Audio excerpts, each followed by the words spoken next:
ثم لننزعن، پھر ہم کیا کریں گے؟ ثم لننزعن، پھر ہم نزع نکال لینا، جدا کر لینا، کھینچ لینا، پوری طاقت اور قوت سے فیصلہ کر دینا.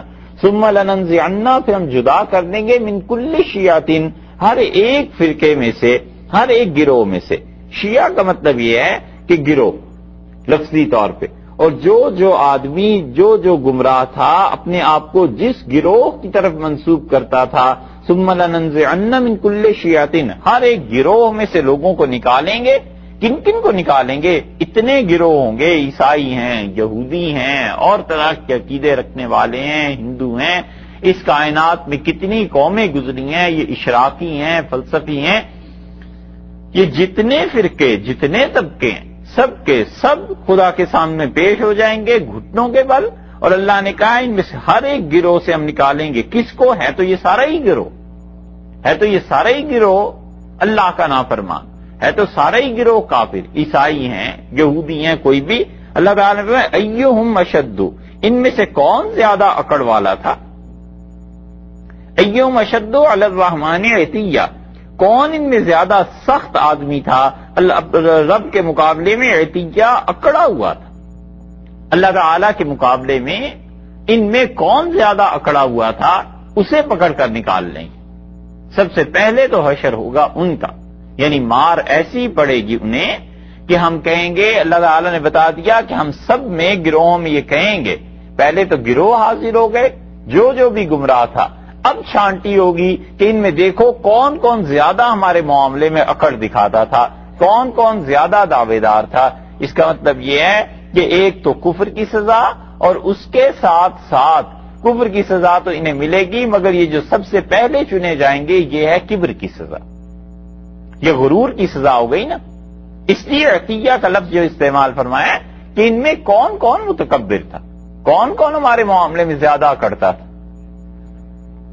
تو کفر میں ایک جو اکڑ پائی جاتی ہے نا، کہ وہ کفر کی طرف دعوت دیتا ہے اور وہ اپنے آپ کو سب سے بلند و بالا سمجھتا ہے، اللہ تعالیٰ نے اس کے بھی اظہار فرما دیا کہ اس کے ساتھ کیا ہوگا.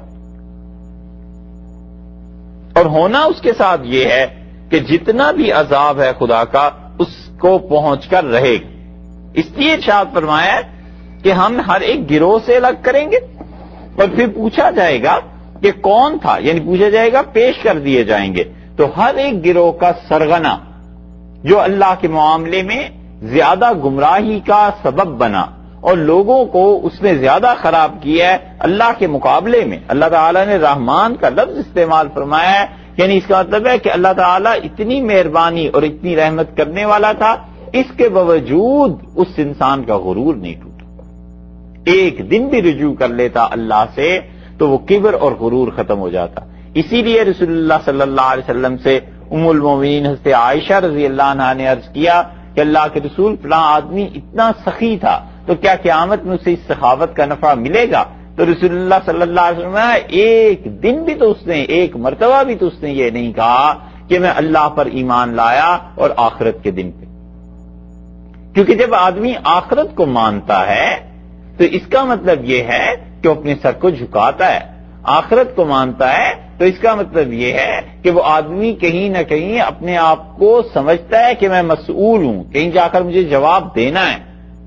تو جو آدمی ایسے نہیں سمجھتا پھر جو مرضی کرے، پھر وہ آگے آ رہا ہے کہ کیا ہے. اس لیے فرما دیا کہ اشد علی الرحمن عتیہ، کون ہے جو اکڑ میں زیادہ سخت ہے اللہ کے مقابلے میں. اس لیے آدمی اللہ کے معاملے میں ہمیشہ اپنے آپ کو جھکا کے رکھے. ان لوگوں کی فضیلت ثابت ہوتی ہے جو تواضع اور بندگی اختیار کرتے. یہ جب بنا ہے اسپین میں محل قصر زہرہ، جس کی اب تک تعمیر اور اب تک شہرت ہے اور جس کی تعمیر پہ اب تک لوگ حیران ہوتے ہیں. جب اس کی تعمیر مکمل ہو گئی تو اس وقت کے قاضی تھے منذر ابن سعید وہاں پہ. تو منذر بادشاہ نے اپنا تخت بنوایا اور سونے کا، اور وہ بیٹھا اس تخت پہ اور اس نے سارے درباریوں کو جمع کیا. بہت بڑے بڑے لوگ اور مبارکباد دینے کے لیے حاضر ہوئے کہ ایسا محل بنا اور ایسی چیزیں. تو قاضی جو تھے اس وقت کے چیف جسٹس جو تھے منذر ابن سعید رحمۃ اللہ علیہ، وہ چپ رہے اور دیکھتے رہے. تو اس نے آخر پہ پوچھا، اس نے کہا حضرت آپ کچھ نہیں کہتے. تو انہوں نے کہا مجھے نہیں پتا تھا کہ اس امت میں ایسے لوگ پیدا ہو جائیں گے جن کی حرکتیں کافروں جیسی ہوگی.